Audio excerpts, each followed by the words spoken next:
Better problem solver. Let's level up your skills in 60 seconds. Step 1. Understand the problem clearly. Don't just react and pause and ask, what exactly is going wrong? In step 2, analyze the best possible causes. Is it a person, a system, a tool, or just a tiny mistake? Step 3, list out a few quick solutions. They don't have to be perfect, just practical and testable. Step 4, test your best solution.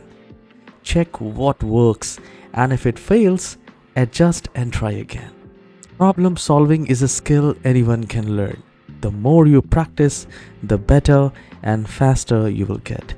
Follow for more smart tips like this, and absolutely Windows troubleshooting and tutorials.